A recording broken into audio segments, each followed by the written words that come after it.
Perish in Frost Episode 1 just premiered. Yeah, let's go with a no spoiler review first of my general thoughts of the premiere of Perish in Frost Episode 1, or Episode 9 if you count all the other episodes from Season 1. I thought it was absolutely great. It did what it needed to do. It had great pacing. It introduced most of the major players in this arc, the Frost Nova arc. What I gotta say and what I gotta give props to Yoestar Pictures is that they really know how to set the tune and mood for the Arknights anime. It takes its time to leave shots still and to let them gain some atmosphere because the Frost Nova arc is pretty beefy in itself. It is about 4 chapters, but they're still taking the time to have establishing scenes between characters, to have some quiet moments of introspection, especially with characters like Amiya, who just got off some PTSD-inducing events from last season. So I was very impressed by that. The cinematography, the screenplay, the color grading, it was all on point, if not better than Season 1. Honestly, the opening song, I think the first opening song last season was way more memorable for me. I preferred that one. It kind of gave the mood of that bleak tone of Arknights while also keeping that sliver of hope that's always in the writing. This opening song is pretty okay. I think it's by Mythenroid. I have no comments about it aside from that. The ending song was actually good. It was very good, but the ending song last season was also very strong. The acting was spot on. Many of the actors on Arknights are actually longtime seiyus in various animes in the industry, so we don't have to worry about the performance. They were not phoning it in. We'll see where it goes. Overall, I enjoyed the first episode of Perish in Frost. Anyway, that should be my spoiler-free review. Time to talk about spoilers, friendos. We got some things to talk about because Mephisto, holy shit, that little fuck almost stole the episode. God damn! That little Shota, he almost stole the episode. He was raking the scenes in until the actual villain of this arc arrived. Because by God, she got the entrance that she deserved. I didn't know how they would adapt it from the game. How the buildings were set on fire, the corpses were set on fire. I was also kind of impressed that they didn't have to say it straight up that, hey, Mephisto is burning people's corpses to get a reaction out of Rhodes Island. No, all we got was a reaction from Meteorite, how disgusted she felt when she smelt what was burning. You could put 2 and 2 together and figure out that they were burning corpses, citizen corpses. But I was impressed they didn't spell that out for the audience. It shows a certain amount of respect that they have. Like, they don't think we're that dumb. But I've seen some comments on Reddit that some people are actually that dumb and need it spelled out to them that yes, they were burning corpses. Of course, they had to cut down on Kelsey's dialogue. We can't have a whole episode dedicated to Dr. Kelsey's monologues.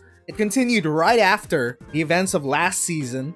Amiya was still wallowing in her depression after having killed Misha as Skull Shatterer. Both Skull Shatterers died, and now she has that weighing on her conscience. So this is actually a core memory, a core event. It is a canon event for Amiya that will push her forward throughout the rest of Arknight's story. In the event that she couldn't save one, she will now try harder to save as many as she can. Even though it's not feasible, even though it's not practical, that's Amiya. That's a character trait that's gonna develop from this event. Moving forward, she's gonna try her whole hardest, try to save as many people as possible, to stay that idealist. Well, we have other pragmatists in the cast, like Inspector Chen. So Amiya is our guiding hope, she is our daughter. Thank God that she got an appropriate adaptation. You love to see it. But anyway, Mephisto almost stole the entire show. His voice actor was putting his entire boy bussy into it. Oh, you could definitely feel that they were having so much fun voicing Mephisto, goading Rhodes Island, trapping them, feeling like he's superior to everyone else that he sees, especially even though he's talking to W. He definitely bounced off W very well. We got a W smirk in the middle of that conversation. We got a smug W. Until Mephisto was about to steal the show until the actual villain of the show and arc arrived, Frost Nova. And the way he introduced her, he went something along the lines of, this is the princess, the ice princess of Reunion or something, and then he whispered her name, Frost Nova. It was like a wrestling intro. It was sick. It was terrifying because she froze all of the flames that Mephisto started to burn the corpses. And Yeti Squadron arrived. And how will Rhodes Island get out of this next episode? I guess we'll have to find out. For anime onlys, we know exactly how it goes.